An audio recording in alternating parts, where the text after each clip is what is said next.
pessoal, tudo certo? Mais um episódio do Descomplica Direito. Vamos tratar de uma importante decisão proferida pelo Superior Tribunal de Justiça e que diz respeito ao princípio da proteção integral.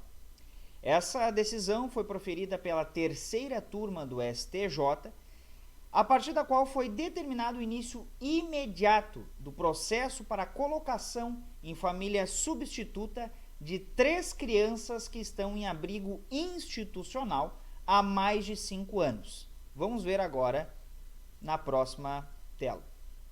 O abrigamento dos menores, um deles foi acolhido com apenas 11 dias de vida, foi determinado em razão de sucessivos episódios de negligência dos pais, com notícias sobre insalubridade do lar, uso de drogas e distúrbios psiquiátricos da genitora, da mãe.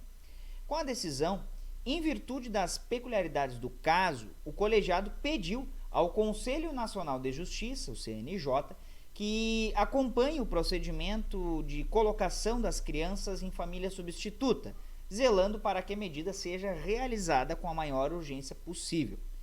Antes de autorizar a colocação em família substituta ou o encaminhamento para a adoção, o Tribunal de Justiça de Minas Gerais havia ordenado a realização de estudo técnico multidisciplinar e auditivo dos pais. Isso para saber se realmente seriam destituídos do poder familiar ou da autoridade parental, como inclusive bem salienta e bem pontua o professor Conrado Paulino da Rosa.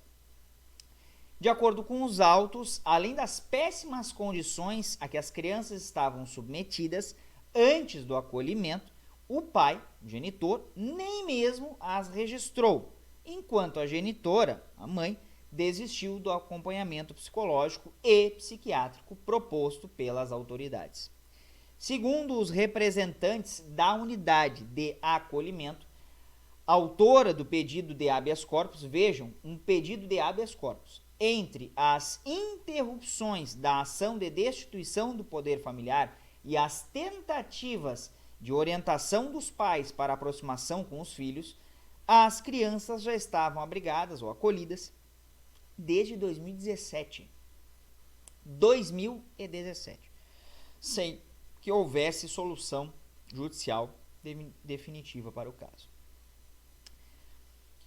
Interessante que o ministro Moura Ribeiro, relator do caso, observou que a prova juntada aos autos demonstra que, por diversas vezes, o judiciário e a rede de assistência social tentaram reintegrar a família, ou seja, foi a última medida, o abrigamento, o acolhimento. Essas medidas, contudo, não tiveram sucesso, não tiveram êxito. Abre aspas para o relator. Em virtude de conduta, no mínimo negligente dos genitores, que não aceitaram ajuda e intervenção dos vários órgãos sociais envolvidos. Fecha aspas. Na sequência, segundo o magistrado, o relator, os relatórios também apontam que os genitores não visitam as crianças há mais de 1 ano e deixaram de atender aos chamados da justiça para resolver a questão, caracterizando situação de desprezo e abandono nítido. Abre aspas para o relator. O longo período de abrigamento é manifestamente ilegal e prejudicial aos interesses dos infantes, das crianças, pois o próprio artigo 163 do Estatuto da Criança e do Adolescente dispõe que o procedimento para perda e suspensão do poder familiar deverá ser concluído no prazo máximo de 120 dias e que caberá ao juiz, no caso de notória inviabilidade de manutenção do poder familiar da autoridade parental, dirigir esforços para preparar a criança ou o adolescente com vistas à colocação em família substituta, alertou o ministro relator. Fecha aspas. E exatamente isso que dispõe o artigo 163 do Estatuto da Criança e do Adolescente, que inclusive teve alteração em 2017 a partir da Lei 13.509. Você vê agora na tela o artigo na íntegra. O prazo máximo para a conclusão do procedimento será de 120 dias e caberá ao juiz, no caso de notória inviabilidade de manutenção do poder familiar, dirigir esforços para preparar a criança ou adolescente com vistas à colocação em família substituta. O parágrafo único dispõe: a sentença que decretar a perda ou a suspensão do poder familiar será averbada à margem do registro de nascimento da criança ou do adolescente. Por quê? Porque é evidente que os genitores constarão lá, se houver o registro já. E, obviamente, por certo, já deverá ter o registro, a certidão de nascimento. E à margem da certidão haverá o dispositivo da sentença, decretando, então, a perda do poder familiar, a suspensão do poder familiar ou da autoridade parental. Seguimos.